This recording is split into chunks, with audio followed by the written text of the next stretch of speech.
하나님의 변함없는 사랑을 증거하기 위해서 굉장히 어려운 사명을 받습니다.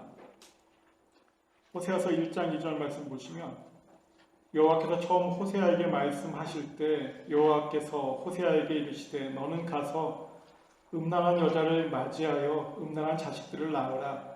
이 나라가 여호와를 떠나 크게 음란함이니라 하시니 라고 명령을 주었습니다. 그러니까 죄악과 불순종 또 우상 숭배로 영적 음란함에 빠져있던 북이스라엘의 모습과 또 그러한 북이스라엘을 끝까지 사랑하시는 하나님의 크신 사랑을 깨닫게 하시기 위해서 거룩한 하나님의 종인 선지자 호세아에게 음란한 여인과 결혼을 해서 음란한 자녀를 낳으라는 그런 명령을 하십니다.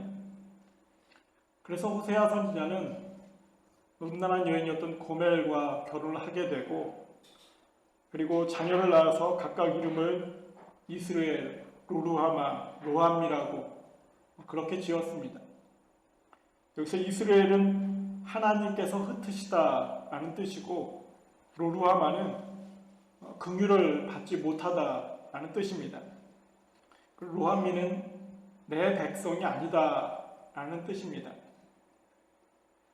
그러니까 음란한 여인 고멜은 바로 북이스라엘을 나타내는 것이고 고멜과 낳은 자녀들의 이름의 의미는 북이스라엘 향하신 하나님의 경고이시자 또 회개하지 않았을 때 임하게 되는 하나님의 징계를 보여주는 그러한 이름들입니다. 근데 호세아 선지자에게 주신 명령은 여기서 끝이 아닙니다. 여기까지도 어려운데 호세아 선지자의 아내 이 고멜은 결혼한 후에도 또 음란함을 버리지 못합니다. 다른 남성들과 간음의 죄를 범합니다. 그러니까 율법대로라면은 돌로 쳐 죽이는 것이 맞는데 하나님은 그러한 고멜을 끝까지 사랑하라고 또 호세아 선지자에게 말씀을 하십니다. 그래서 호세아 선지자는 3장 2절 말씀 보시면은 은 15개 그리고 보리 한 호멜 반을 지불하고서 그 간음한 아내를 다시 집으로 데리고 옵니다. 그러니까 하나님께서는 호세아 선지자가 음란한 여인과 결혼하고 그 여인을 끝까지 사랑하는 그 모습을 보이게 하심으로써 하나님께서도 우상 숭배와 죄악으로 음란한 이 북이스라엘을 끝까지 사랑하신다는 그 사실을 깨닫도록 하신 겁니다. 근데 문제는 그럼에도 불구하고 북이스라엘은 하나님 앞으로 나아오질 않습니다. 자신들의 음란함, 자신들의 죄악과 불순종 우상 숭배를 버리질 못합니다. 그러자 하나님께서는 이제 지금까지와 달리 호세아 선지자에게 심판의 말씀을 선포하도록 하십니다. 그리고 심판의 결과가 얼마나 처참한지까지 예언하게 하십니다.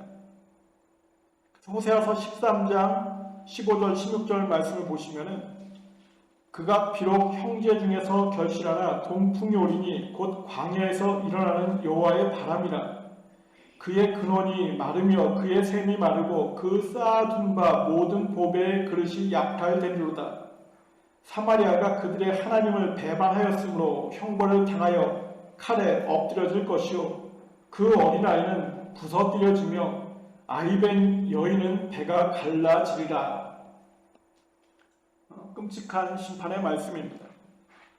그래서 동풍, 하나님의 바람은 바로 하나님의 심판의 도구로 사용될 북이스라엘 동쪽에 위치했던 아수르를 의미합니다. 하나님의 심판의 도구인 아수르가 이제 북이스라엘을 치기 시작하면은 그동안 쌓아두었던 모든 보배 그릇들이 약탈이 되고 칼에 엎드려지고 어린아이들은 부서뜨려지고 아이벤 여인의 배가 갈라지는 처참하고 끔찍한 그러한 상황을 맞이하게 된다는 겁니다. 아주 강력한 경고의 말씀입니다. 그러니까 사랑의 하나님께서 허락하신 회개의 기회를 찾지 못하면은 그 다음에는 공의의 하나님께서 내리시는 철저한 징계와 심판의 자리에 서게 된다는 겁니다. 하나님께서는 호세아 선지자에게 음란한 여인과 결혼하고 또 아이를 낳게 하시고 또 그럼에도 음란한 죄를 범한 그 여인을 끝까지 포기하지 않게 하시는 것처럼 북이스라엘을 끝까지 포기하지 않으시겠다고 그렇게 보여주셨습니다. 근데 하나님의 사랑은 끝까지 포기하지는 아니하시는데 그냥 한없이 기다리시기만 하는, 그러니까 아무것도 할 수 없는 그러한 사랑은 분명히 아닙니다. 허락하신 회개의 길을 외면하게 되면은 때로는 강한 징계를 내리십니다. 근데 이때 하나님의 징계와 심판도 뭐 그냥 징계와 심판 그 자체에 의미를 두시는 것이 아니라 하나님께 다시 돌이키게 하시려는 그러한 사랑의 또 다른 모습입니다. 하나님은 분명히 심판을 기뻐하시는 분이 아니라 구원을 기뻐하시는 분이십니다. 그러니까 죄인들까지도 구원하시기를 원하시는 분이 여호와 하나님이십니다.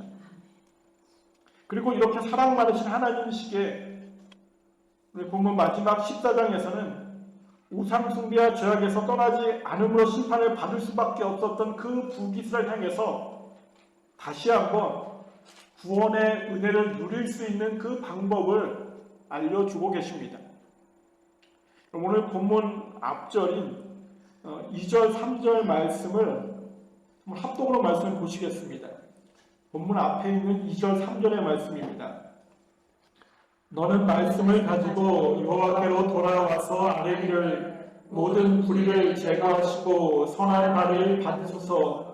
우리가 숫송아지를 대신하여 이스라엘 열매를 주께 드리리이다.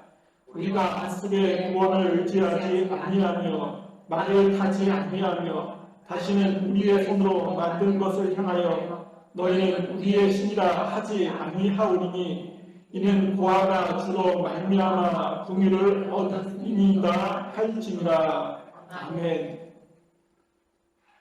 끝까지 회개하지 않는 북이스라엘 향해서 심판의 말씀을 선포하셨지만 그러한 상황에서도 숫송아지가 아니라 입술의 열매를 드리면은 용서해 주시겠다 하는 말씀을 다시 주신 겁니다.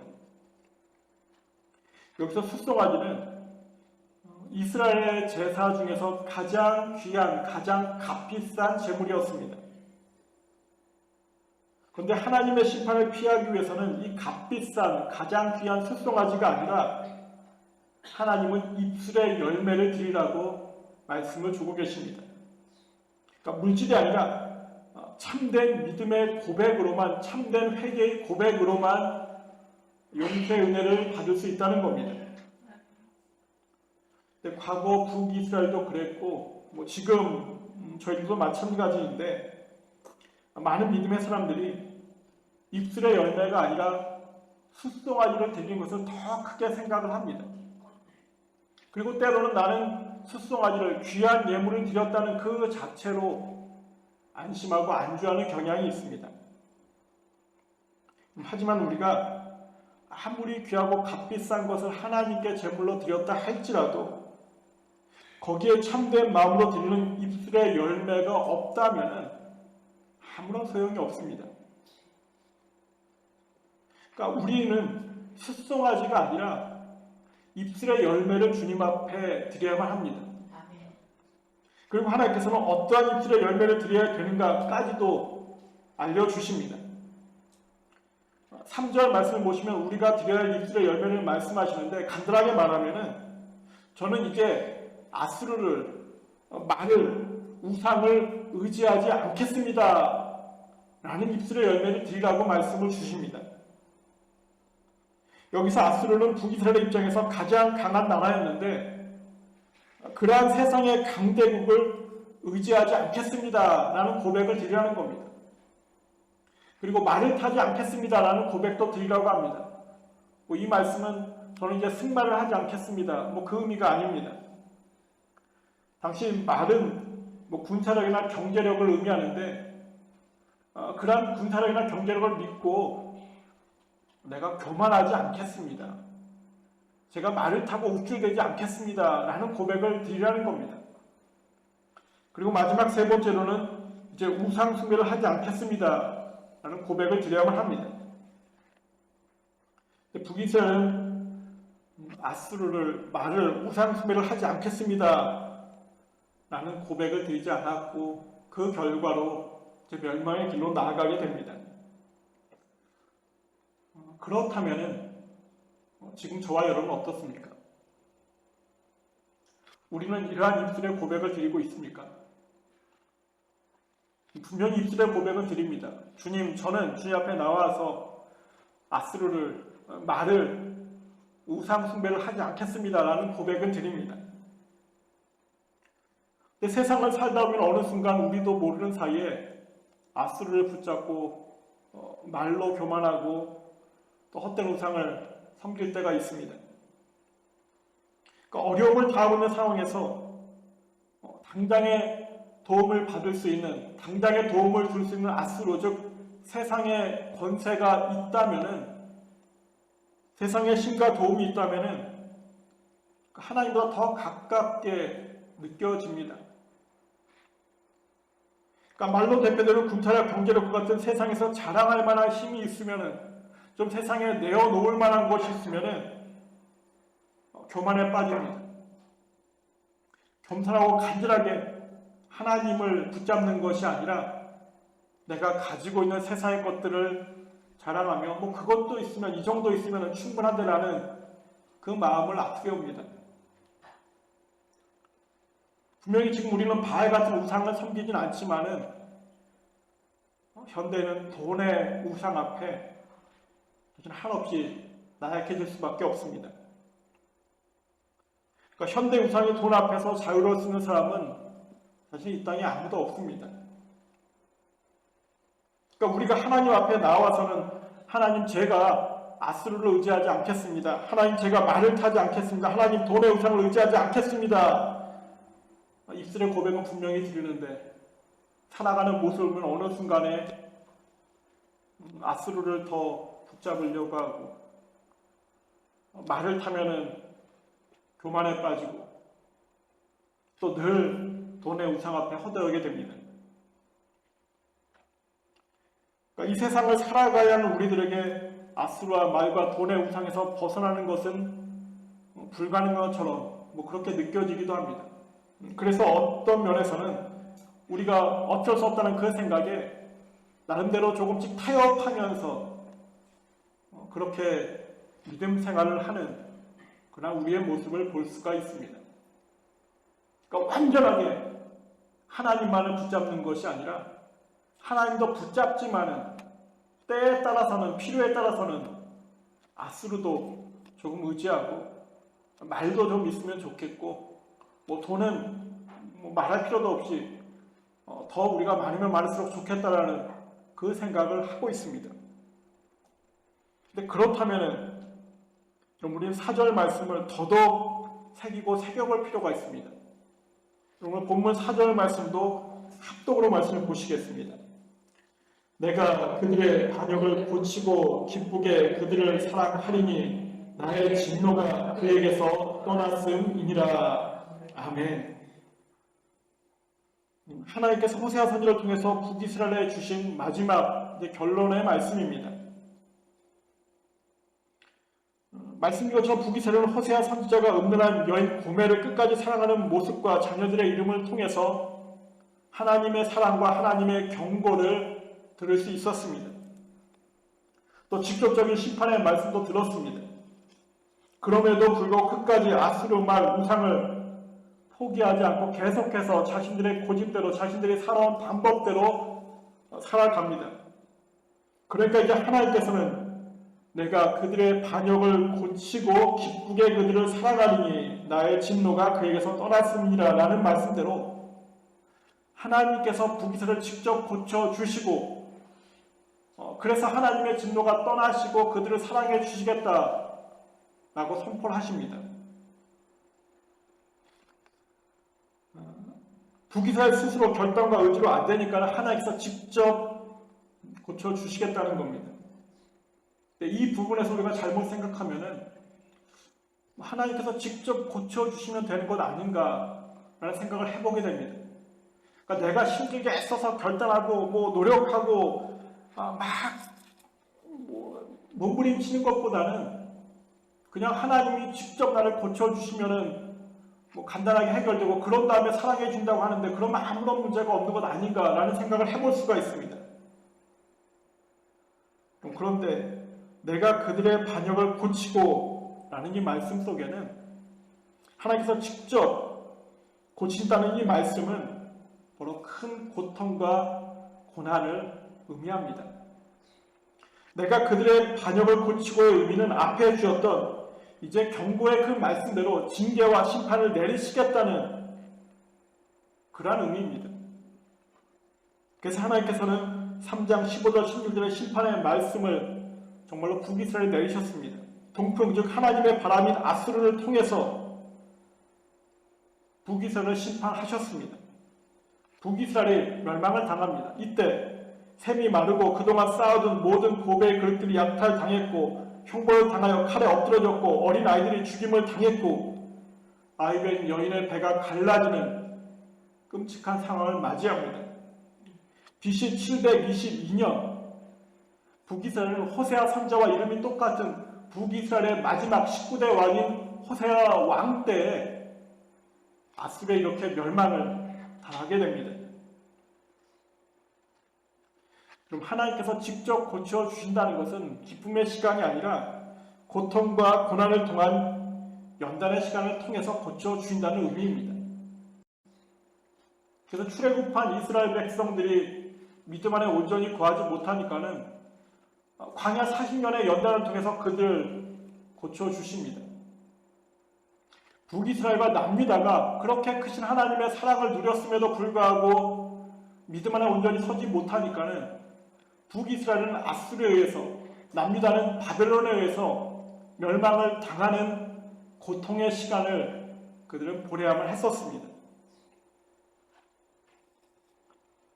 근데 이렇게 되면은 어떻습니까? 또 하나님의 직접적인 개입과 함께 하심이 그럼 너무나 좀 두렵게만 무섭게만 여겨지기도 합니다.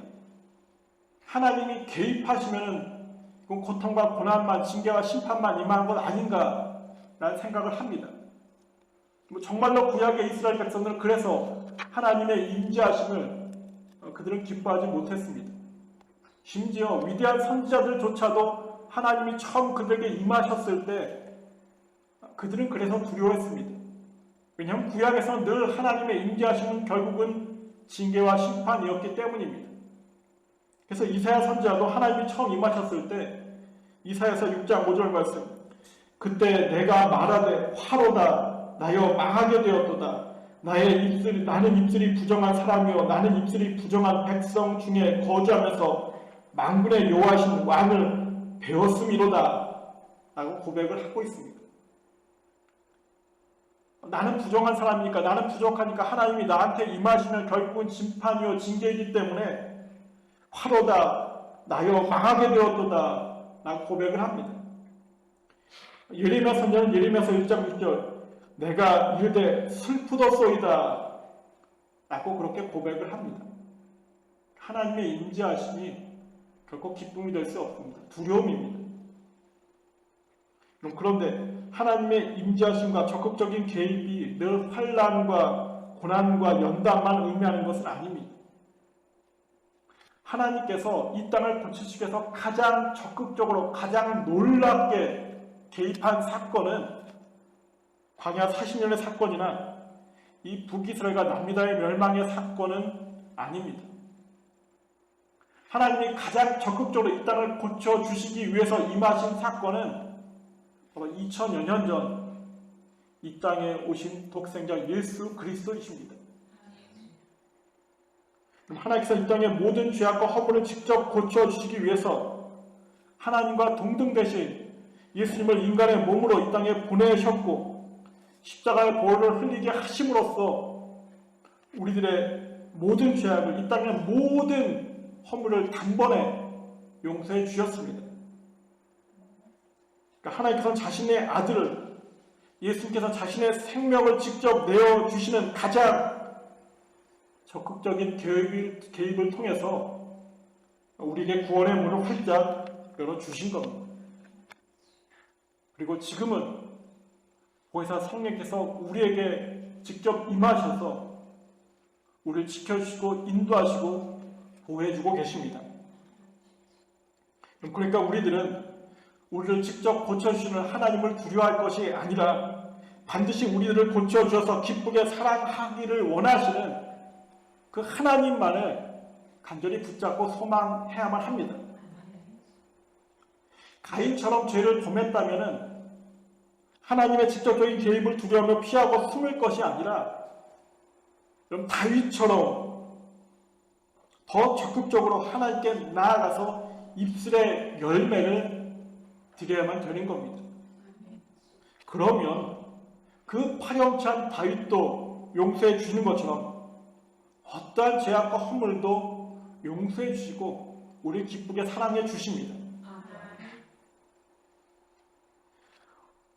호세아에게 자신의 음란한 아내 구매를 포기하지 못하게 하신 것처럼 하나님께서도 죄악된 북이스라엘을, 그리고 지금은 부족한 우리들을 절대로 포기하지 아니하십니다. 변함없는 사랑으로 하나님 앞으로 온전히 나아오기를 또 기다리십니다. 때로는 직접 역사하셔서 직접 개입하셔서 고쳐주시기도 하십니다. 특별히 지금 우리들에게는 2000여 년 전 독생자 예수님을 보내주시는 가장 적극적인 개입을 통해서 구원의 문과 은혜의 문을 열어주셨습니다. 그렇기 때문에 절대로 우리를 포기하지 아니하시는 하나님의 그 크신 사랑을 깨닫고 어떠한 상황 속에서도 그 하나님의 사랑을 간절히 간구하는 것, 그것이 믿음의 지혜입니다. 이런 부족한 우리들을 인내하시며 기다려주시고 그럼에도 불구하고 깨닫지 못했을 때는 직접 고쳐주시는 하나님의 이 크신 사랑은 사실 우리가 한 번도 경험해보지 못했던, 그러니까 너무나 크고 너무나 놀라운 사랑입니다. 그런데 역설적에도 너무 크고 너무 놀라운 크신 사랑을 부어주시기에 우리가 오히려 하나님의 그 크신 사랑을 사실 다 구하고 있지 못합니다. 여러분, 만약에 어떤 사람이 여러분 앞에 나와서 원하는 만큼 구하면 그 돈을 다 주겠다고 하면 얼마 정도를 구하시겠습니까? 오늘야, 아빠가 갑자기 너 필요한 돈 있어? 얼마야? 얼마 필요해? 다 주게 하면 얼마 정도 아빠한테 달랠 것 같아? 안 받을 거야? 아들 잘 지셨습니다. 훌륭합니다.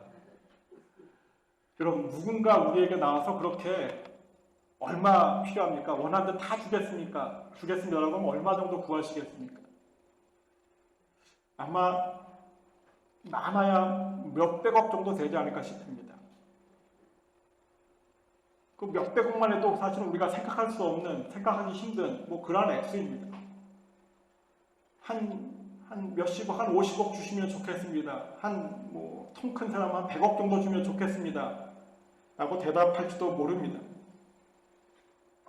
분명히 돈이 많으면 많을수록 좋다고 생각하는데 몇십조, 몇백조까지는 생각을 하지 못합니다. 그러니까 몇십조, 몇백조, 몇천조는 우리가 가늠할 수 없을 만큼 너무 커서 아예 우리의 그 머리 밖에 있습니다. 그러니까 그렇게 구하라고 해도 기껏 몇십억, 몇백억 구할 겁니다. 근데 만약에 세계적인 부호인 빌 게이츠나 워렌 버핏 같은 사람, 삼성의 이재용 같은 사람 앞에 누가 나타나서 원하는 만큼 구하십시오 하면 그들은 당연히 조 단위로 구할 겁니다. 한 몇백 조 정도, 한 뭐 천조 정도. 왜냐하면 그들은 그 돈의 크기를 알고 있고 이미 갖고 있는 돈이 그렇기 때문에 그들은 그렇게 구합니다. 그럼 하나님의 사랑도 마찬가지라는 겁니다. 하나님의 사랑도 알면 알수록 더 크게, 더 많이, 더 놀라운 사랑을 우리가 구할 수가 있습니다. 근데 하나님의 사랑을 모르면 모를수록 그 크신 사랑을 구하는 것이 아니라 내가 알고 있는 그 조그만, 그 아주 적은 그만큼밖에 구할 수가 없습니다. 몇 천조, 경 그렇게 주실 수 있는 분 앞에 나가서 기껏 구한다는 게 하나님 50억 주면 좋겠습니다. 다시 더 크게 한번 구해봐. 하나님 100억이면 제가 충분합니다.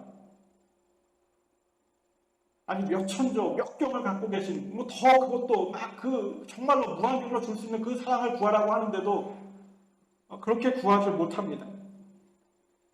가인처럼 모르면은 두려워하면서 도망갈 수밖에 없습니다.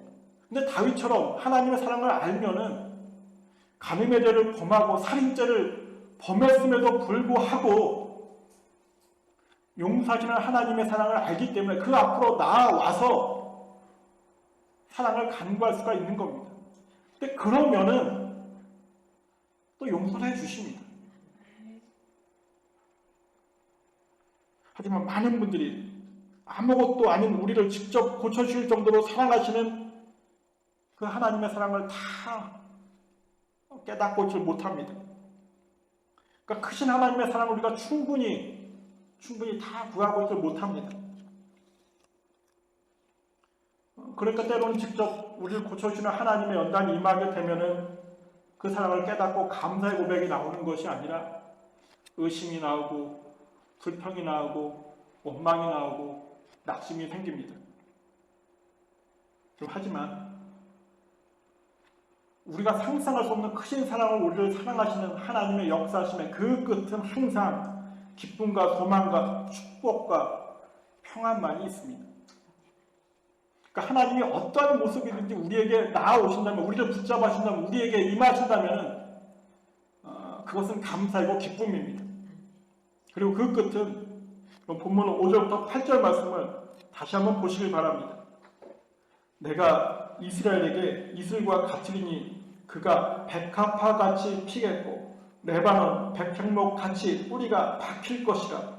그의 가지는 퍼지며 그의 아름다운 감람나무와 같고 그의 향기는 레바논 백향목 같으리니 그 그늘 아래에 거주하는 자가 돌아올지라. 그들은 곡식같이 풍성할 것이며 포도나무 같이 꽃이 필 것이며 그 향기는 레바논의 포도주같이 되리라. 에브라임의 말이 내가 다시 우상과 무슨 상관이 있으리요 할지라. 내가 그를 돌아보아 대답하기를 나는 푸른 잣나무 같으니 내가 나로 말미암아 열매를 얻으리라 하리라. 당시의 표현은 가장 풍성한, 가장 평안한 모습으로 증거하고 있는 겁니다. 하나님은 언제나 이 풍성한 회복의 은혜를 우리에게 허락을 해 주십니다. 그러니까 하나님 안에 거하면, 하나님 앞으로 나아가면은 아수르가, 말이, 헛된 우상이 전혀 필요치 않게 되는 겁니다. 우리가 하나님의 사랑과 도우심을 기대하지 못하기 때문에 때로는 아수르도 필요한 것 같고 때로는 말도 있어야 되는 것 같고 우상도 필요한 것 같다는 생각을 하게 됩니다. 그러니까 이제 이러한 어리석음을 버리고 너무너무 크고 너무너무 놀라운 사랑으로 나를 끝까지 사랑하시는 그 하나님 앞으로만 나아갈 필요가 있습니다. 우리가 죄악을 지었다면, 우리가 믿음 안에서 부끄럽고 부족하다면, 그러니까 하나님을 두려워하고 멀리할 것이 아니라 더더욱 나를 사랑하시는, 나를 기뻐하시는, 나를 선택하신 그 하나님 앞으로 나아가야만 됩니다. 그리고 입술의 열매를 드리기만 하면 됩니다. 다른 것이 필요한 것이 아닙니다. 그러니까 값비싼 숫송아리를 예비하라고 말씀하지 아니하십니다. 그냥 그 모습 가지고 나와서 내가 그동안 붙잡았던 아수르를, 말을, 우상을 의지하지 않겠습니다 라는 고백만 드리면은 다 용서해 준다고 말씀을 주십니다. 그러므로 이제 우리 모두는 그동안 알게 모르게 붙잡았던 아수르를, 말을, 돈의 우상을 다 내려놓고 다시 한번 하나님 앞으로 나와 하나님을 붙잡으시길 바랍니다. 우리의 어리석음을 직접 고쳐주실 때에도 더 겸손하게, 더 간절하게 하나님 앞으로 나아올 수 있어야만 합니다. 그리고 크신 사랑, 변함없는 하나님의 사랑, 한이없는 하나님의 사랑을 온전히 기대하고 간절히 간구하기만 하면 됩니다. 그래서 여전히 우리는 부족하지만 또 그럼에도 나를 고쳐주시고 나를 사랑하시고 나를 기뻐하시는 그 하나님의 크신 사랑과 은혜를 온전히 누릴 수 있기를 바랍니다. 세상에서 줄 수 없는 것들로, 세상에서 누릴 수 있는 그 이상으로 나를 채워주시고 예비하시고 부어주시고 기뻐하시는 그 하나님만 의지하는, 그 하나님만 붙잡는 저희들 모두가 되셔서 정말로 하나님께서 우리를 한없이 기뻐하시고 그 기쁨 안에 풍성함으로 채워주시는 은혜를 누리시는 우리 모두가 되시기를 간절히 축원드립니다. 기도드리겠습니다. 사랑과 은혜의 주님 감사합니다. 아버지, 이 시간 어리석은 북이스라엘을 끝까지 포기하지 아니하시고 직접 고쳐주시고 또 고쳐주시기 전에 다시 한번 사랑으로 나오기를 원하셨던 하나님의 말씀을 저희들이 듣습니다. 아버지, 저희들이 어리석어서 그 크신 하나님의 사랑을 여전히 모두 깨닫지 못해서 그 사랑 앞에 온전히 서지 못하고 크신 사랑을 온전히 간구하지 못했습니다.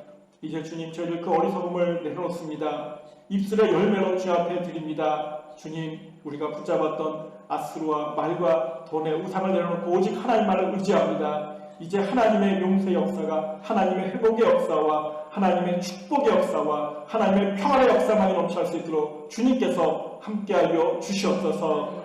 모든 말씀 예수님의 이름으로 감사하며 기도드립니다. 아멘.